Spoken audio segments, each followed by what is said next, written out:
అన్నంలోకైనా చపాతీలోకైనా చాలా టేస్టీగా ఉండే ములక్కాడ చికెన్ ఎలా చేసుకోవాలో చూద్దామా. హాయ్ అండి, ఎలా ఉన్నారు? బాగున్నారా? ఈరోజు మనం ములక్కాడ చికెన్ ఎలా చేయాలో చూసేద్దాం రండి.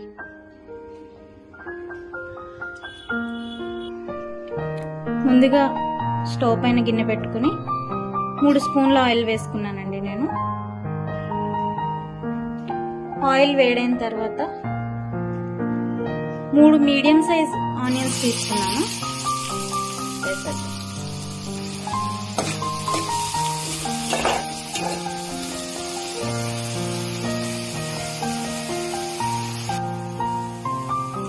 ఇప్పుడు ఇందులో కొంచెం పసుపు, అల్లం వెల్లుల్లి పేస్ట్,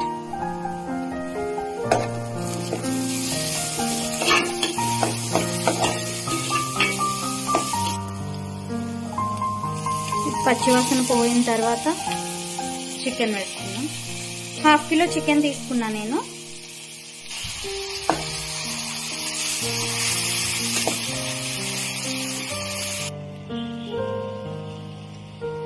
ఇప్పుడు ఇందులో టమాటాలు కూడా వేసుకున్నాం. నేను ఒక్క టమాటా తీసుకున్నాను.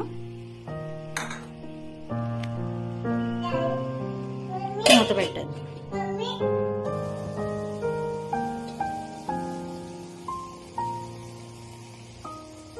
ఇప్పుడు ములక్కాయలు వేసుకున్నాం.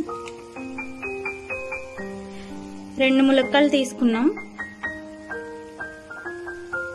అంత లేతగా ఉన్నా బాగోవు, ముదురుగా ఉన్నా బాగోవు. ఇలా మీడియం సైజులో ఉంటే టేస్టీగా ఉంటుంది.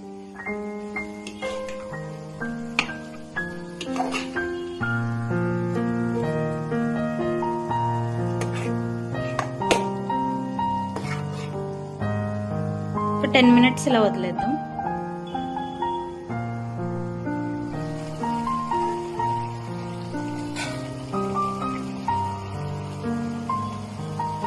ఇప్పుడు ఇందులో సాల్ట్ వేసుకుందాం.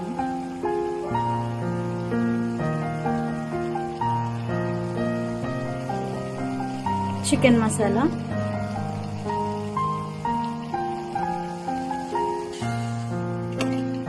ఒకసారి కలుపుకుందాం.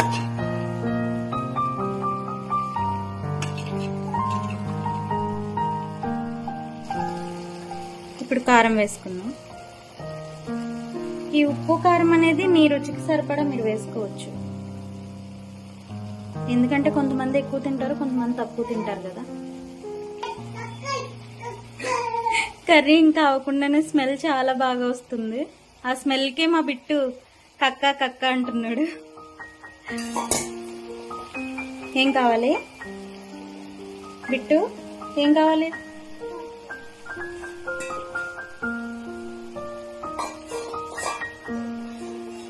గిన్నెలతో రెడీగా ఉన్నాడు మా బిట్టు. ఒక గ్లాస్ వాటర్ వేసుకుందాం. మూత పెట్టి 5 మినిట్స్ అలా వదిలేద్దాం.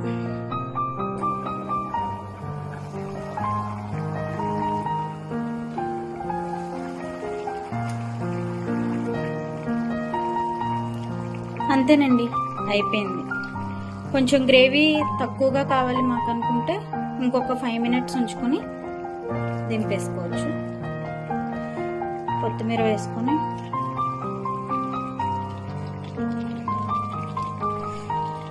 నాకు పులుసు ఎక్కువ కావాలి, అందుకని నేను ఇలా ఉంచేసుకుంటున్నాను.